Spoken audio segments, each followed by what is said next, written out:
It's my final day in Arunachal and we went all out. From exploring the most historic gem of Itanagar to meeting wild animals up close at the zoo. The day was packed. For the first time ever, I went boating on a massive, mysterious lake. Trust me, it was both thrilling and terrifying.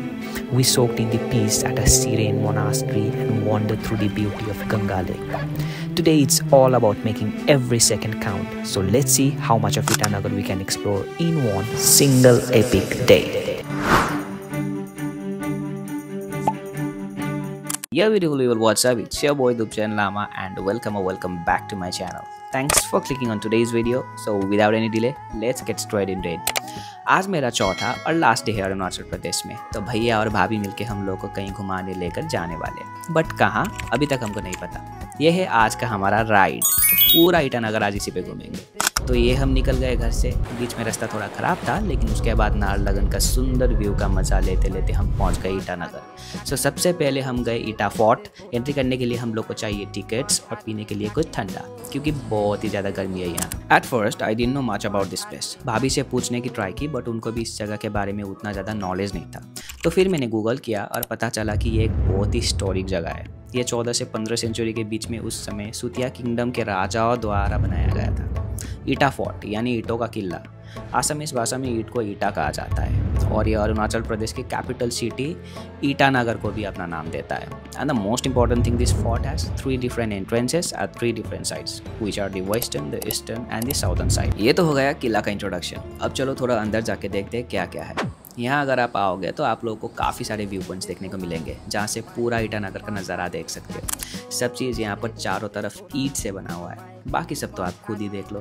ऐसे जगहों पे आओ और photos click ना करो, ये तो हो ही नहीं सकता। तो इसी का फ़ायदा उठा के हम लोगों ने काफ़ी सारे फ़ोटोज़ क्लिक किए। मन तो कर रहा है कि दिन भर यहीं बैठकर इस व्यू का मज़े लूँ, लेकिन अभी बहुत जगह घूमना है, तो हम लोग निकल लिए वहाँ से सीधा हमारे दूसरे लोकेशन की तरफ, and that is Ganga lake. यहाँ पहुँचकर भी हम लोगों ने पहले तो काफ़ी सारे खाने पीने की चीज़ें ली और उसके बाद चल पड़े अपने डेस्टिनेशन की तरफ। जैसे हम लोग गेट के अंदर घुसे, 100 से भी ज़्यादा सीढ़ियों ने हमारा वेलकम किया। This was the moment I realize I fucked up.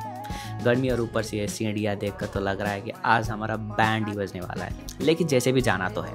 सो जैसे तैसे करके हम लोग सीढ़ियाँ चढ़ के ऊपर पहुँच गए। ऊपर पहुँचने के बाद पता चला कि अभी हमको और चलना है भाई, बट थैंक गॉड कि अब बस चलना ही है, सीढ़ियाँ चढ़ना नहीं। जैसे हम लोग आगे बढ़े, वाह भाई वाह, लगा कि मैं कोई अलग ही दुनिया में पहुँच गया। इतना शांत, इतना हरियाली, bird chirping everywhere.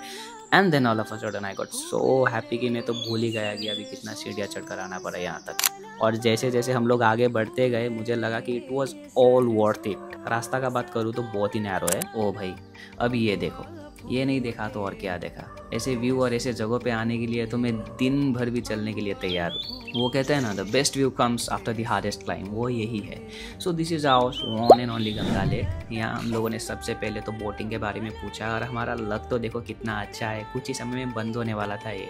Just imagine, थोड़ा सा भी लेट पहुँचते तो बोटिंग करने का चांस भी मिस हो जाता हाथ से, और बस यहाँ भी फ़ोटोज़ क्लिक करके लौटना पड़ता। सो यही खुशी में हम लोगों ने फटाफट से अपना लाइफ जैकेट पहना और बोट पे चढ़ गए। गेजुम भैया नहीं आए हमारे साथ, क्योंकि उनको एक्वाफोबिया है, मतलब कि पानी का डर। तो स्टीयरिंग अपने हाथ में लेके मैंने कर दिया बोट को स्टार्ट। बहुत ही मज़ा आ रहा है गाइस, क्योंकि इतने बड़े लेक में आज तक कभी बोटिंग नहीं किया। बोटिंग तो छोड़ो दूर की बात, लेकिन अभी सच्ची कहूँ तो आज तक इतने बड़े लेक तो मैंने कभी देखा भी नहीं। जितना आगे हम लोग बढ़ते गए, ये लेक उतना ही ज़्यादा सुंदर दिख रहा था और डरावना भी। चारों तरफ जंगल से घिरा हुआ, थोड़ा डरावना लगना तो ऑब्वियस है। और जितनी बार मैं जंगल की तरफ देख रहा हूँ, लग रहा है कि पूरा जंगल मेरी तरफ ही आ रहा है। तो इसको भी मैंने गूगल करके देख लिया, and Google says The feeling of the land moving after being on a boat is due to your body adapting to the constant motion of the vessel and then needing to readjust to a stable surface. This phenomenon is often called sea legs. सो पूरा enjoy करने के बाद हमने कर दिया अपने boat को park और अपना सामान कैरी करके निकल पड़े हमारे तीसरे लोकेशन की तरफ, जो कि है Itanagar biological park. This is my second time I am visiting जू। बचपन में मम्मी पापा लेकर गए थे एक बार, बट ज़्यादा ही छोटा था शायद उस टाइम, इसीलिए कुछ भी याद नहीं है अभी। सो वहाँ पहुँचकर जैसे हम लोग अंदर घुसे, वैसे ही मेरे को दूर से दिखाई दिया एक भालू। उसके बाद होना क्या था, 100 की स्पीड में मैं दौड़ता दौड़ता चला गया उसके पास। आप लोग खुद ही देख लो। आपको भालू दिखाऊंगा अभी मैं।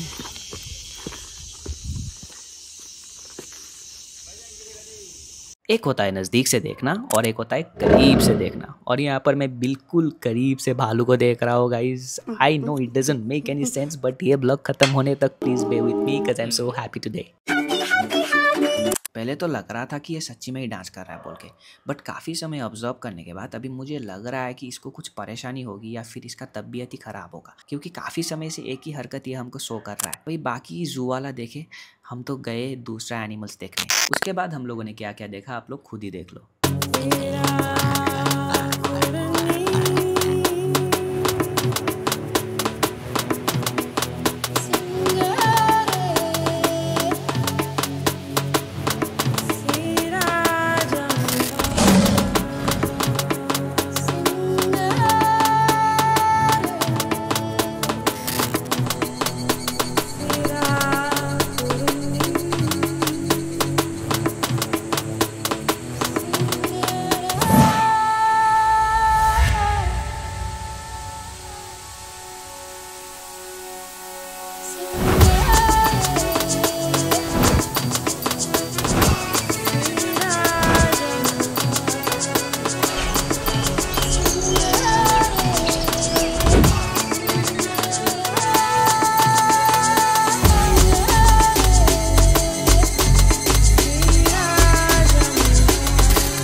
जाते जाते हम लोग को एक व्यू पॉइंट दिखा, काफ़ी समय वहाँ स्पेंड किया और एक दो रील बना के फिर से निकल गए हमारे चौथे लोकेशन की तरफ। And our fourth location is Tupten Gatling monastery. As I am a Buddhist, इसीलिए ये जगह से मुझे बहुत ज़्यादा लगाव है।